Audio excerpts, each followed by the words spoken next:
It's hard to imagine, but it got worse.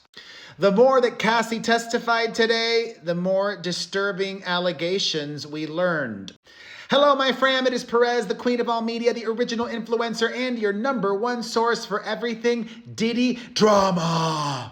Today was the first day that his ex-girlfriend of nearly a decade took the stand. She is the prosecution's star witness in his federal trial where he is facing charges of racketeering, trafficking, and prostitution. She is going to be back later this week for more testimony, but what a way to begin things. I made several videos already. Watch those to be fully caught up, but warning. You may perhaps vomit. Okay, here we go. We left off at the freak-offs. Cassie reveals sometimes Sean and the escort would have intercourse with me, meaning he wasn't always just a voyeur watching and pleasuring himself. Sometimes he would actively participate. She says it was just like a lot happening at once. The prosecutor then asked, at what point would escorts ejaculate? To which she replied, usually when it was okay for them, per Sean. But usually when they did, it on me. And then what happens next? And then Sean and I would go in the next room and he would want me to put the semen on his body.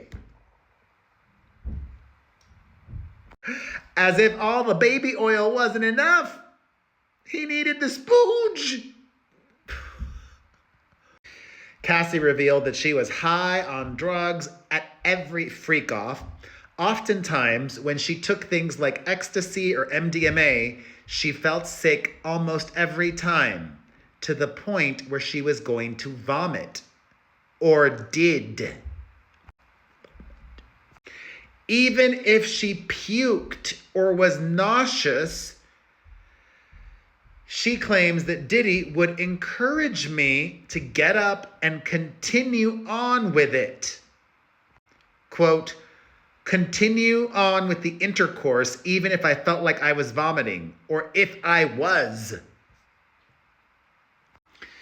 She says that in arranging all of these things, they obviously had a travel agent that helped, and they would refer to the male escorts as new staff members so that no one speculated what was happening. Cassie testified repeatedly that she didn't want to do any of this. And Diddy, who held the power in their both personal relationship and business relationship as her boss, forced her to do all of this. Through violence, through blackmail, and through every possible way. Also, financially, withholding money and using that as a carrot and leverage. Cassie reveals that she would find escorts on Craigslist and Backpage, and she would have to run every guy by him. Quote, I'd usually show them to Sean and see if that person was of interest for a freak-off. I definitely had to show him. Eventually, she started using an escort agency. All of the images shown in court of the escorts were Black or Latino men. He was not interested in white guys. Oh, wow.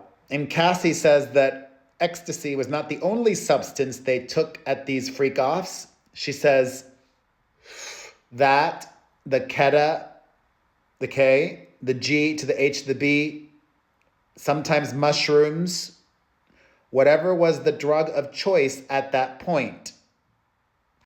Cassie said that every freak-off would go according to the same schedule. The parties kicked off with a mandatory discussion of each other's nude bodies.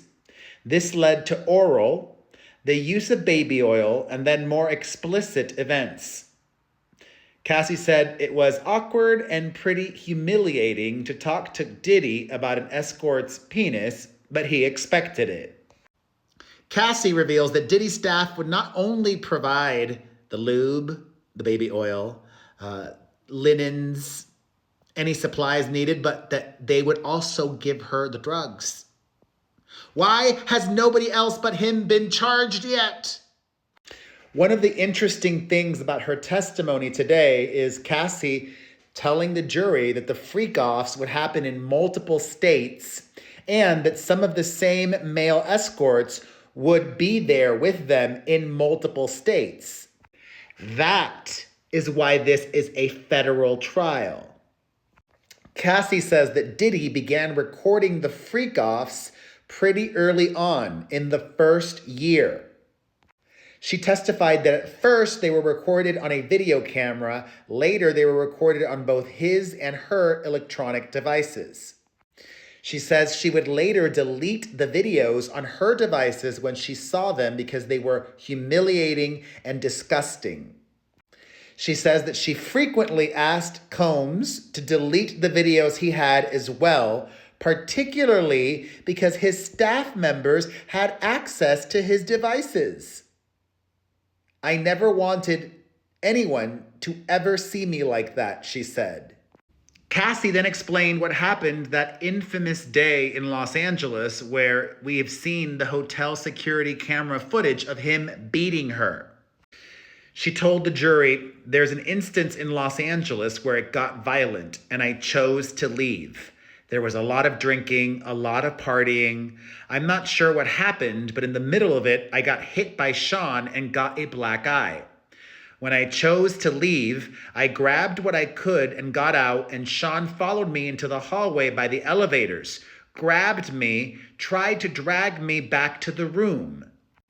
Jurors have already seen the security camera footage multiple times, and it was shown again today. Cassie said she made it to the elevators when the next thing I knew, I was just thrown to the ground. After viewing the hotel security camera footage, the prosecutor asked Cassie how many other times Combs had beat her in that way.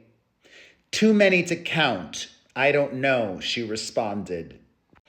The prosecutor then asked, are there occasions when you tried to fight back when Sean hit you? Cassie said, no. Very interesting to see if they come up with receipts of times when she did hit him. Remember, I told you last week that his defense is going to argue that it was a mutually violent relationship. Cassie also revealed that because the freak-offs lasted for days and he liked filming them, they would often then re-watch what had just been filmed and have intercourse while watching themselves, having had intercourse. Very meta. Even more text messages were presented where Cassie said she did not want to participate in the freak-offs, especially because when the incident in Los Angeles happened that we saw in the hotel footage, that week she had a movie premiere for a film that she was in. She was afraid that the freak-off would mess her up before the event, but she testified that she worried that Diddy would just make it miserable for me if she didn't comply. The prosecution told the judge that they are expected to be done with Cassie tomorrow, at which point the defense can begin their cross-examination. The judge advised the jurors to turn off notifications from news organizations on their phones to ensure they don't see anything about the case. Yeah, good luck with that. And this is the final video for today. I will be back tomorrow with more. Until then, we ended with a bang. Let's discuss all that we've learned in this video, you know where, in the comments.